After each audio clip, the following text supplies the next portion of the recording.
I also want to cover something very interesting about man as an archetype of Prometheus, essentially. So as former colleagues of Jung, Carl Jung, another psychologist, Carl Karenyi, describes Prometheus as the archetypal image of human existence. So on the very cover of his book, he makes that a very interesting claim. And mankind's connection with the deity Prometheus is an expression of the godlike potential of humanity. And just like Prometheus, humanity possesses a divine nature as well as a devilish side, right? We have this mischievous side to us. This is an idea which is found in the ancient Eastern religions, which emphasize mankind's divine nature, whereas in the Western religious traditions, like in Christianity, there tends to be a little more emphasis placed on mankind's sinful tendencies. After all, it is Prometheus who steals fire from Mount Olympus, which symbolizes the intellect, and it also symbolizes, of course, the mischievous nature of man and the mischievous nature of the gods as well, right? Because the gods, and they're really not all that different, right? They're based on humanity, and humanity is based on the gods. So Prometheus is punished by Zeus. I don't know if you can see, this is a great painting, but I don't know if you can see Prometheus on the rock in the upper right-hand corner. This is part of the myth where he's, this is the story where he's chained to the rock. He's punished by Zeus. And if you look towards the center, towards the bottom, just above the landmass, you can see this eagle starting to fly up. And he's on his way to fly up to Prometheus and start eating his liver, right? And so Prometheus is chained to this rock, and this eagle comes in, which is, the eagle, by the way, is the emblem of Zeus. So this is Zeus doing this. And this eagle flies in and devours the liver of Prometheus as punishment, only to have, at the end of the day, over the course of the night, the liver of Prometheus grows back, and then the next morning, the eagle flies in again and starts feasting on his liver, and the process starts over and over. So this is Prometheus's punishment for sharing the fire, sharing with mankind, sharing the technology. Prometheus remains eternally an anti-God sort of figure, right? Because he's not with the in crowd from the perspective of the gods. He's bucking the status quo. He's risking his own neck to help humanity, where he doesn't really have to, right?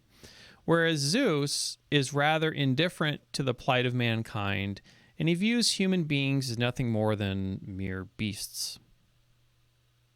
And yet, here we are, humanity, which possess the gift of the intellect.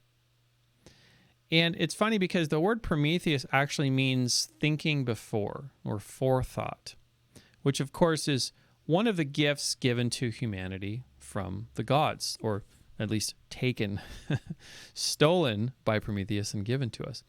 Or more accurately, the stealing of the fire is very symbolic of our own, as humans, our own inherent rascally nature as divine tricksters, just like our progenitor Prometheus.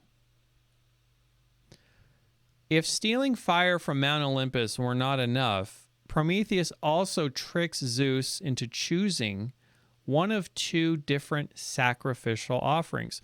So there's these sacrificial offerings that humanity is expected to offer to Zeus.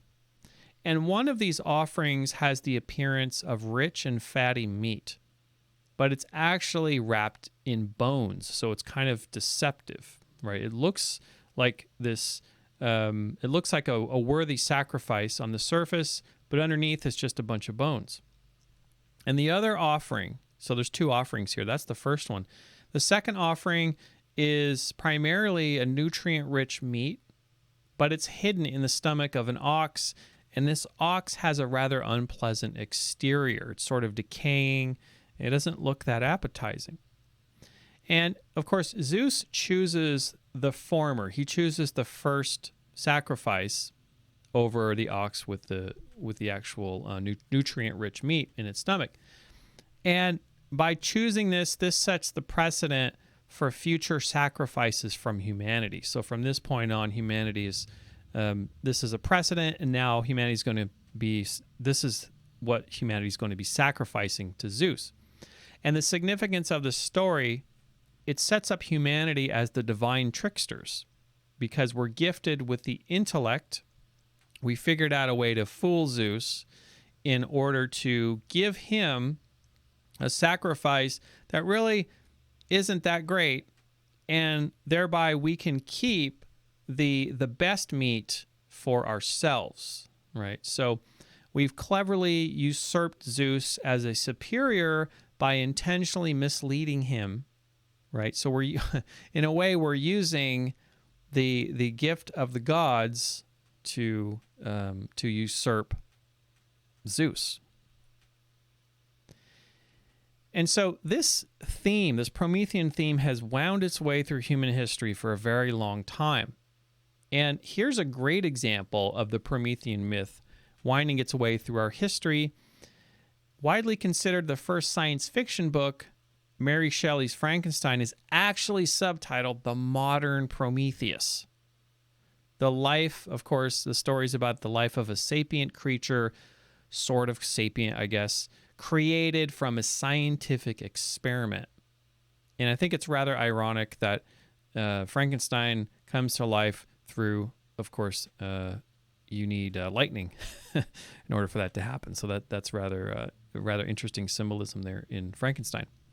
And even more recently, of course, we have Ridley Scott's film Prometheus, which tells a story of the genesis of humanity on Earth at the hands of a god-like race of ancient aliens.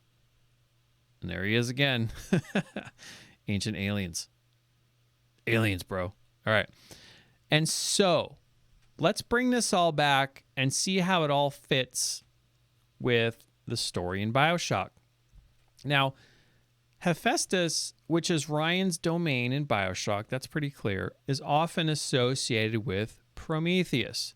Both Hephaestus and Prometheus are gods of technology, and they remain sort of on the peripheral of Mount Olympus, right? They're on the periphery, and they're sort of anti-god characters.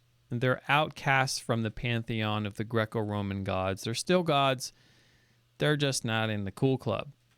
And so, just like Prometheus or Hephaestus, Ryan is an outcast from the religions and governments of the civilizations he left behind. Now, remember, a few videos ago when I was talking about the archetypes, I referred to Andrew Ryan as fulfilling the wild card archetypal role of the anti-hero. And since he has quite obviously been likened to the god Hephaestus in the story, it seems the Promethean myth really has quite a striking relationship to the philosophy of Andrew Ryan. Now, this Promethean myth, you can obviously, if you look for it, you can find it absolutely everywhere. You know, science, government, the fact that as the human race, we have all of this technology, and we simultaneously are stewards and also conquerors of the planet. There's all of these things that are happening that are basically showing that this Promethean myth is pretty much the main worldview today that we're operating under. We no longer live in a time, you know, at the dominance of the Catholic Church, for example, God was the center of the world, of the universe. You paid tribute to God. You paid, you were kind of secondary. Everything was secondary. God was primary. But that Promethean myth was still hanging around. That Promethean myth was still there all the time. And eventually, when people got tired of the idea, this idea that we are not really the people got sick of the idea of being under the eyes of a watchful God, of a monarchical God. Then things started to change, but that idea has always been there. And that idea is far older. You know, that you can find that in the Zoroastrian religion. You can find this idea that man actually is a god, man actually is divine. You can find this in Hinduism. Man is divine, man is a god. He just hasn't realized his godlike nature. So this Promethean myth is actually a very old Eastern idea, and it's been with us for an awfully long time. And here we find ourselves in our modern civilization in the West. We're actually playing out every belief and system pretty much since the Enlightenment, since this revival. This is a revival of the Promethean myth. Ever since then, all of the main belief systems and worldviews of today are really just a revival of this Promethean religion or Promethean myth. And so ironically, with Andrew Ryan's attempt to escape the confines of government and belief, of which I would say he was mostly successful, the age-old Promethean myth not only came along for the ride with Andrew Ryan when he created Rapture, but it was the Promethean myth which was the archetype for Ryan's philosophy in the first place, right? Clearly, this is derived from ideas that are far older than just simply, chalking up to Ayn Rand's philosophy, right? There's an old saying in esoteric circles, and that saying is, there's nothing new under the sun. And, of course, there's nothing new under the sun when we're talking about the Promethean myth and objectivism, the philosophy of objectivism by Ayn Rand. And so it seems that no matter how hard Ryan tried, he found himself trapped by his own beliefs. Beliefs which weren't really even his own, or originating from his own mind to begin with, because they didn't, but were still, I would still say though, they were still worth exploring and discovering the efficacy of these beliefs, right? It's always worth discovering that for yourself. And Andrew Ryan most definitely discovered the utility of his own beliefs. Where the rubber meets the road, he discovered that for himself.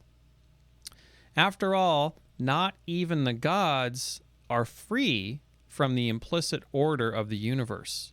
So if the gods are no exception as well, because in Greek mythology, gods are just as vulnerable, can be just as vulnerable as human beings, then of course mankind is no exception either, of course. Well, thanks for watching. If you enjoyed this series and you want to support my future projects, please join my members website at ReInstallPaul.com and get access to many more video series many months before they appear on YouTube. I also have some ebooks there and some other things. So thanks, and I will see you on the next video.